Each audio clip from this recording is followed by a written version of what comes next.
welcome back. Hey, I appreciate your time here. So we're going to tackle a question that I get asked a lot, and that is, can the casinos change the payback percentage of the machines at any time they want from, say, a central server or some machine in the back?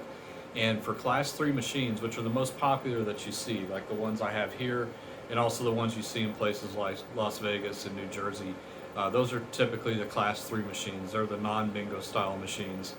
Those, they cannot be changed remotely. They have to be changed on the machine themselves. And based on the type of the machine and how old it is and how new it is, the process is a little bit different. The older machines, it's actually a pretty arduous process to go through and change payback percentages, and I'm actually going to walk you through doing that on this machine here just so you can kind of see it. And I'll fast forward a little bit because it's kind of a long process, but I want you to see it from start to finish. And then I'm going to tackle another one of my machines in here, which is newer, that it's a little bit easier to change the payback percentage. But the rules are always the same. There cannot be any active credits on the machine at the time that it's being changed. So let's go ahead and jump into it. I'm going to show you how it works. All right, let's get started now. So I have opened the machine door, and what that does is trigger a status here that it doesn't allow the game to be played if the door is open in any way. And so that's what we're seeing here. And so what I'm going to do is go into Diagnostics mode, and that is a button on the inside of the machine. And I'm just going to press that. It's going to make an annoying sound, the most annoying sound in the world for slot machines. And it is going to take us into the menu here. And what I'm going to show you is where the payback percentage is actually set. So if I go into here, so you can see right here, it is set to 94%. So this is the highest that I was able to set on the chip that I have in here. But as you can see, I cannot change this. This cannot be changed. Nothing can be changed. I have to completely refresh the machine, and that's what I'm going to do right now, so you can kind of see that it is not something that they can just do anytime they want. It takes time. The older the machine, the longer it takes, so keep that in mind. So let's go ahead and jump into it, and we will get started. Now this is going to be a little nerdy, so if you want to skip to the end, that's fine, but for parts of this, I'm going to fast forward it to make it a little bit quicker. But you guys who like to see the inside of a slot machine, you're going to enjoy this part. All right. So first thing I want to do, hit the old power switch here. We're going to turn it off. Okay. This is the CPU box here. So what we're going to do is open this. And we need access to these two chips here. They're basically CF cards. If you've ever had like old SLR cameras, it's the same type of card here. They're special types of cards. And so there's a game card and there's an operating system card. So we need to pull those both out. And then the next thing I need to do is get the RAM clear. So let me get that out of my baggie here.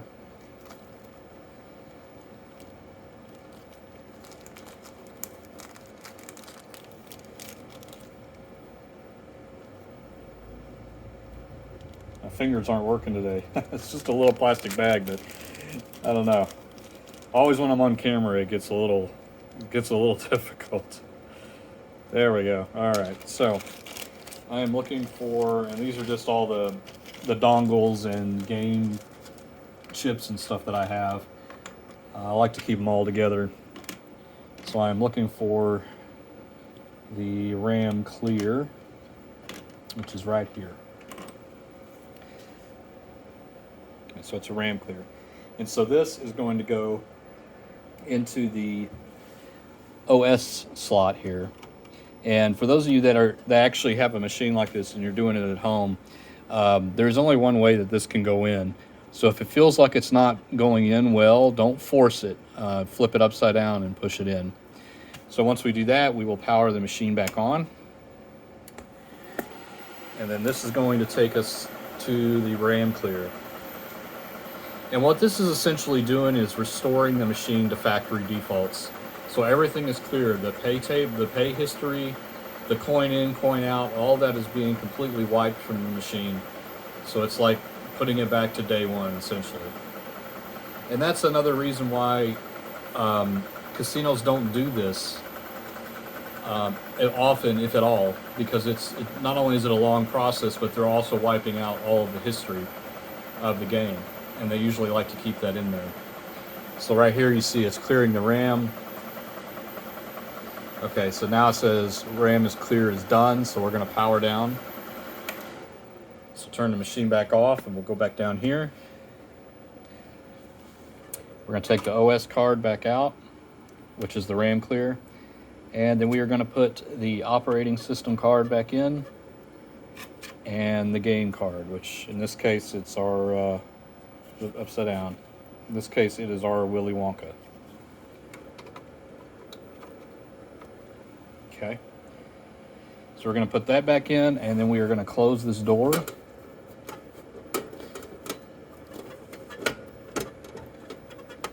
And there is a latch that needs to be completely closed inside of here. Usually there is a key that is blocking this. And by the way, that's something to mention. In order to do this, you have to have access inside of this box. And there's only very few people in a casino that have the key that can turn this. In addition, there is usually tape, and you can see it right here. There's faint, let me see if I can get the camera in on it. You can see there's a void sticker here. And that is actually from the Gaming Commission. So the Gaming Commission, when they come and do audits on machines, they will put a sticker over the top of it so that when they come and do inspections later on, if they see that that's been tampered with, big trouble for the casino. Because they have to be present for any kind of chip changes or payback percentage changes. That's very, it's a legal situation. It's something they have to keep very, very secure. So just keep that in mind. There's a big process that goes through with changing this kind of stuff. Okay, so enough of that. Let's go ahead and power the machine back on.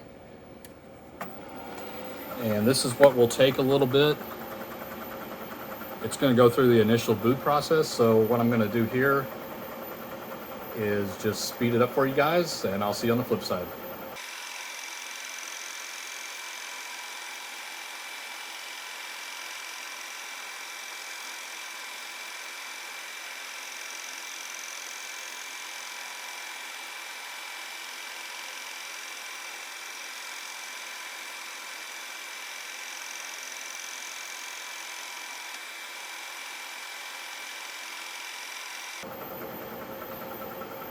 All right, so we're getting pretty close here.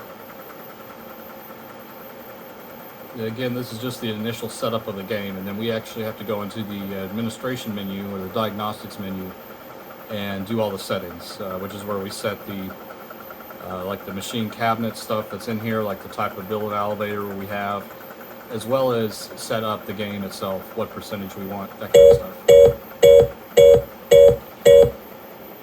And that's going to be annoying, so I unplugged the audio for now.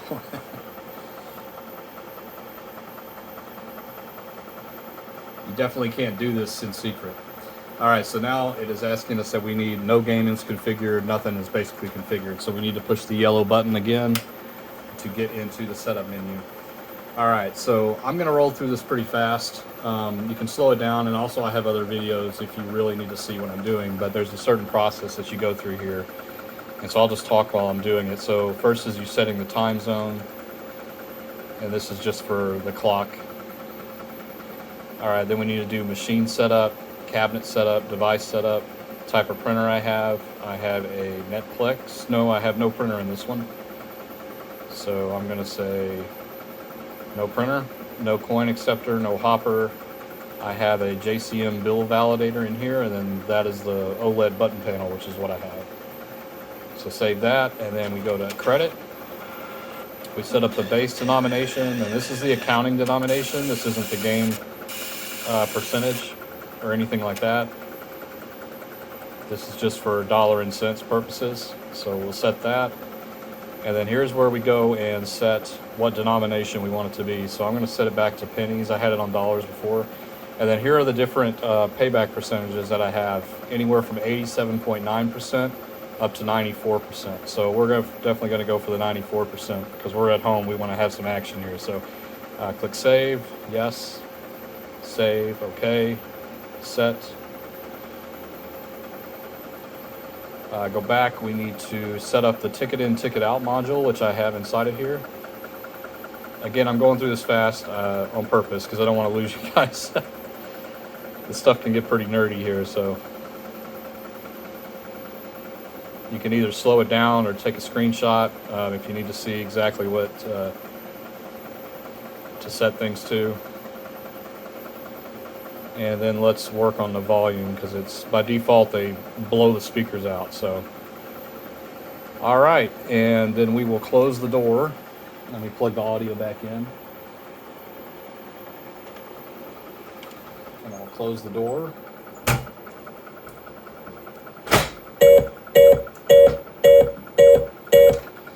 And it's going to go through its memory check here.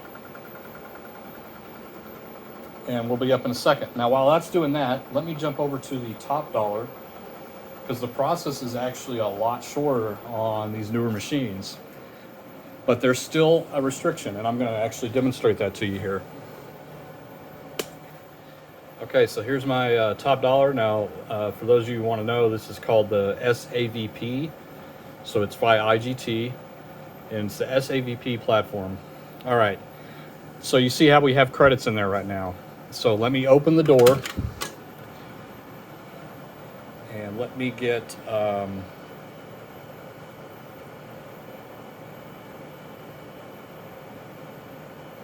try to brighten this up a little bit. I was looking for the flash, but I don't see it. Okay. And then what we're going to do here, go all the way down the CPU door here. So there's a little latch here, and these also have locks. They actually have two locks. They can have two locks. Usually they just have one, and then there's a little dial that you turn. Again, there was tape. And I know the lights aren't on right now. You can't see it, but there is still remnants of the Gaming Authority tape over here. So this door cannot be opened without them present. And I will go in and put what is called the E key in. So this is the service key. And these can't be duplicated. You can't, it's not a USB like you just put in your computer and copy the files off. It's a little bit different. All right, so that puts us into the setup menu here. And so I'm going to go to setup, game, or I'm sorry, game. Not that one. Okay. And if you can see right here, let me focus. No changes are allowed while credits are in the machine. So I'm not going to be able to do anything here. If I try to go in here to change any of the payback percentages, it's not going to let me save. It's completely grayed out. So what we have to do is exit out of this, remove the diagnostics key, and the Wonka's getting close over there. Close the door, cash out.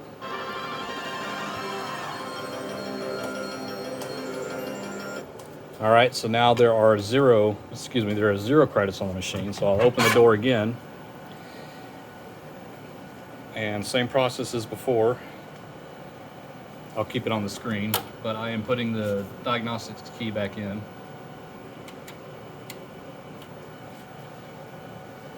And then I will go to game, or setup, game.